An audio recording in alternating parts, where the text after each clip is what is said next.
Pria itu diakui sebagai ahli bedah terbaik di rumah sakit. Oleh karena itu, dalam setahun dia dijadwalkan untuk melakukan 240 operasi yang sulit. Namun, saat tiba waktu untuk memberikan bonus kinerja di akhir tahun, dia yang paling bekerja keras justru hanya mendapatkan 2.400 yuan. Itu berarti subsidi per operasi hanya 10 yuan. Sementara itu, kepala departemen yang tidak pernah masuk ruang operasi justru mendapatkan 1,2 juta. Bahkan asisten dokter yang membantunya pun mendapatkan 400 ribu. Namun, kepala departemen itu dengan percaya diri menyatakan, "Dr. Lin, bonus kinerja ditentukan secara kolektif oleh komite departemen. Yang dilihat adalah kontribusi komprehensif. Tidak hanya melihat jumlah operasi. Teknikmu memang baik, tetapi dalam kerjasama tim, pembangunan departemen, dan hubungan antar pribadi masih ada banyak ruang untuk perbaikan." Mendengar kata-kata ini, pria itu hanya merasa sangat lucu. Namun, dia tidak berdebat terlalu banyak dengan kepala departemen. Dia sangat sadar bahwa berbicara lebih banyak hanya sia-sia.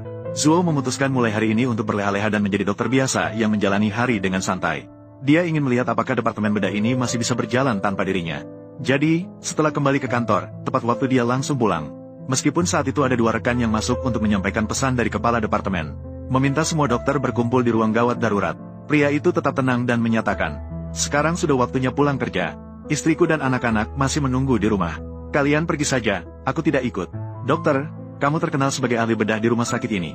Kapan sih pulang kerja tepat waktu? Apa yang terjadi hari ini?" Ternyata selama ini pria itu hampir menghabiskan seluruh waktunya untuk rumah sakit dan meja operasi. Namun, ia juga mengabaikan keluarganya. Ia bahkan tidak pernah menghadiri pertemuan orang tua anaknya sekalipun. Ia memutuskan untuk lebih banyak menghabiskan waktu bersama keluarganya mulai sekarang. Dengan begitu, ia kembali ke rumah dan makan malam bersama istri dan putrinya setelah sekian lama. Namun, saat itu ia melihat rekan-rekannya di grup kerja sedang membicarakannya. Beberapa orang tidak puas dengan jumlah tunjangan. Mereka mulai marah. Kepala departemen sudah memanggil semua untuk berkumpul. Dia sudah pulang kerja. Benar-benar tidak memiliki pandangan yang lebih luas. Ini tentang kontribusi komprehensif. Dia sendiri yang bertanggung jawab atas siapa yang ada di grup. Terlihat bahwa pria itu benar-benar tidak terpengaruh oleh situasi ini. Bahkan ada rekan yang mengirim pesan pribadi untuk membela dirinya. Memintanya untuk tidak terlalu memperhatikan dan hanya menonton saja.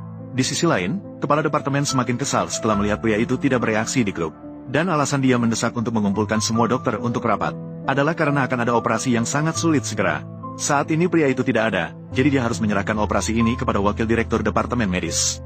Mendengar kata-kata ini, wakil direktur langsung terkejut. Namun di depan direktur, dia tetap bersumpah bahwa dia pasti akan menyelesaikan tugas. Namun setelah direktur pergi, dia langsung mengubah ekspresinya. Ini adalah operasi pengangkatan duodenum yang sangat sulit, dikenal sebagai puncak operasi bedah. Seluruh departemen ini tidak ada yang bisa menyelesaikannya sendirian kecuali di pagi buta. Dalam keadaan terpaksa, wakil direktur terpaksa masuk ke ruang operasi. Namun, tanpa diduga, kecelakaan tetap terjadi.